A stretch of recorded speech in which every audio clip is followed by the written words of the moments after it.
Hi everyone, this is the effects of a summertime home cleanse on skin, gut, metabolic, and mental health. I'm Adrianne. And I'm Anastasia. We're both research fellows working with Dr. Shivani this year.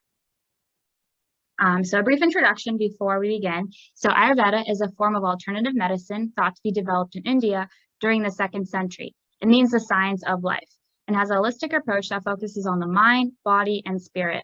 It seeks to harmoniously balance 3 elemental doshas or disturbances, which are vata, air, pitta, fire, and kapha, earth and water. According to Ayurveda, the year is broken up into 6 seasons: dewy, spring, summer, rain, autumn, and winter. The former half represents the sun's northern course and a period of absorption, and the latter represent its southern course and a period of liberation.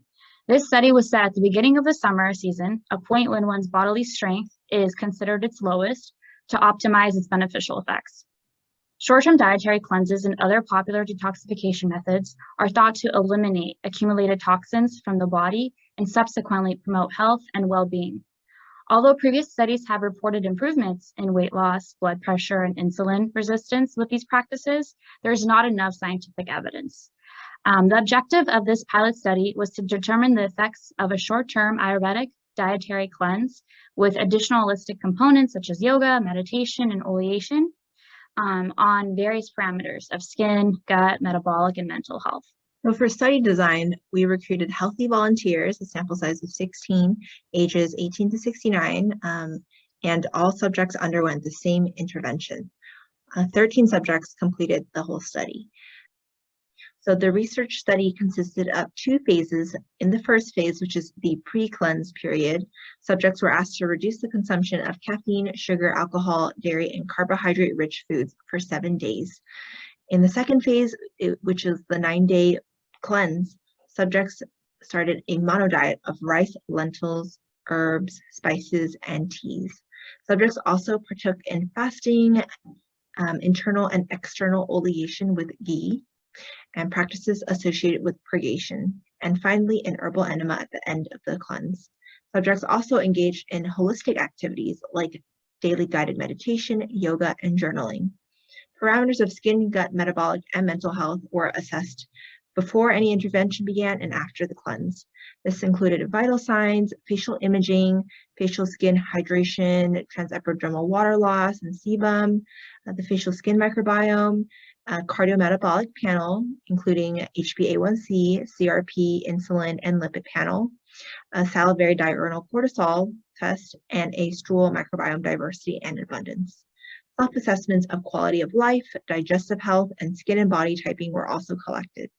All data results are presented as the median with interquartile range, and statistical analysis for all the data was performed using the Wilcoxon-Sign rank test.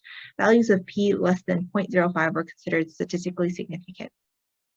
So for results, in the cardiometabolic data, we saw a significant decrease in the CRP levels from a median of 1.2 to 0.4 after the cleanse.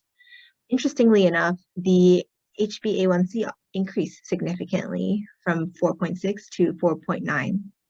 The insulin also decreased, but not significantly. We also saw a significant decrease in the heart rate from a median of 67 to 64, and there was no significant cortisol data changes, but we did see like a general decreasing trend in the average salivary cortisol level and the first morning cortisol. In the self-assessment surveys, we saw a significant decrease in hunger levels and also an improvement in the self-perception of the participants' appearances. In the skin data, we saw a slight decrease in facial skin hydration, but it was significant. And also the gut and skin microbiome data is still pending laboratory analysis. Now into the conclusion. So we saw a decrease in CRP levels, which may indicate decreased inflammation. Subjects experienced an increase in A1C levels, which may be attributed to the increased consumption of carbohydrates. They also experienced a decrease in heart rate, which possibly may be attributed to the mindfulness practices we incorporated. There was no significant change in cortisol levels, but a downward trend was seen as expected, possibly due to the mindfulness practices. And subjects felt less hungry after the cleanse and had a more positive outlook on their appearance. and participants experienced a decline in cheek hydration, which may be attributed to participants experiencing dehydration during the cleanse. And although there were many trends seen with our data, not many were significant, most likely due to a small sample size. Results are promising, but more studies need to be done to expand our pilot study. Thank you for your time. Thank you.